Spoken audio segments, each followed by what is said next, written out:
Welcome to Sober Readings. Today is Thursday, the 9th of April. Today I'm going to begin a new change in Sober Readings. At the request of one of my listeners, I'm going to begin with reading the Serenity Prayer at the beginning of each episode. So let's begin today's episode with the Serenity Prayer. God, grant us the serenity to accept the things we cannot change, the courage to change the things we can, and the wisdom to know the difference. And before I get started on the readings, I just want to point out that, yes, I did say the we version of the Serenity Prayer, as we like to call it in the meetings.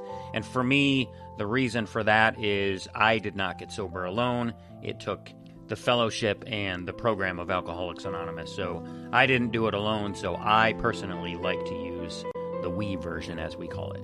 All right, let's get started on today's readings.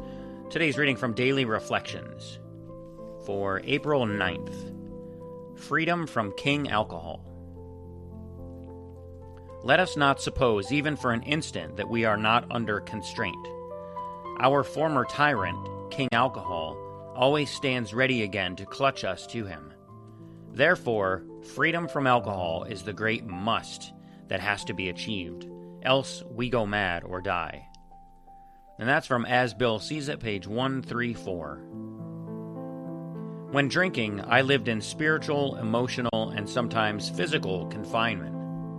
I had constructed my prison with bars of self-will and self-indulgence, from which I could not escape. Occasional dry spells that seemed to promise freedom would turn out to be little more than hopes of a reprieve. True escape required a willingness to follow whatever right actions were needed to turn the lock. With that willingness and action, both the lock and the bars themselves opened for me. Continued willingness and action keep me free in a kind of extended daily probation that need never end.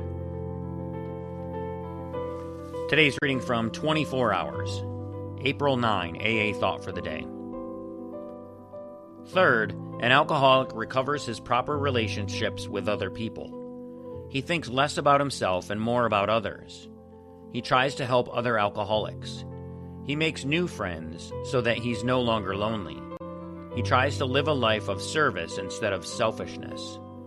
All his relationships with other people are improved.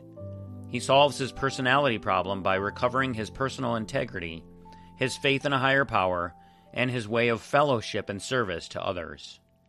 So ask yourself today, is my drink problem solved as long as my personality problem is solved? Today's meditation for the day. All that depresses you, all that you fear, is really powerless to harm you. These things are but phantoms. So arise from earth's bonds, from depression, distrust, fear, and all that hinders your new life. Arise to beauty, joy, peace, and work inspired by love. Rise from death to life. You do not even need to fear death. All past sins are forgiven if you live and love and work with God. Let nothing hinder your new life. Seek to know more and more of that new way of living. And today's prayer for the day, I pray that I may let God live in me as I work for Him. I pray that I may go out into the sunlight and work with God. And for today's final reading, I chose a passage from Wild Ride to Sobriety by Ian Fee. And if you'll remember, I just interviewed Ian probably not more than a couple weeks ago on the show. So this is from chapter 61. It's page 107. Again, it's from Wild Ride to Sobriety by Ian Fee. Adjusting to your authentic sober self and navigating life's challenges without alcohol as a crutch can take some getting used to. Some people struggle with losing their social lubricant or excuse for inappropriate behavior. Others take to sobriety like a duck to water from the start. The differentiating factor often comes down to how much you still romanticize and crave the perceived enjoyment of drinking, or get caught up in the dreaded fear of missing out.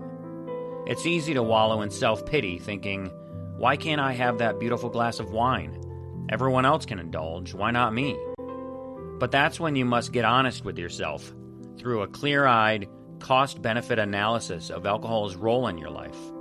If you're being real, The gifts of not partaking should quickly outweigh whatever fleeting fun you associated with having a drink in your hand. The positives you can genuinely attribute to alcohol will likely be very few. So again, that's from chapter 61 of the book Wild Ride to Sobriety by Ian Fee, and it is a good read. I highly recommend it. So that's it for today's episode of Sober Readings. If you enjoyed the show, please do me a huge favor and hit that like button and share this episode with someone that you think might need it. Drop a comment and let me know what you think. And also, don't forget to follow the show if you're not already so you don't miss the next episode. And if you'd like to be a part of Sober Readings as a guest reader, just go to my website, soberreadings.com, and you can fill out that short form, or you can send me an email at soberreadingswithscott@gmail.com. I'd love to have you on the show. If you'd like to drop $1 in the virtual donation basket while you're at soberreadings.com, just click that donate button. So again, thanks everyone for listening. Stay sober, keep reading, and I'll see you in the next episode. Until then, take care of yourselves and each other, and remember, just for today, don't drink, go to a meeting, and keep coming back. Have a great day, and as my friend Larry says, best day ever.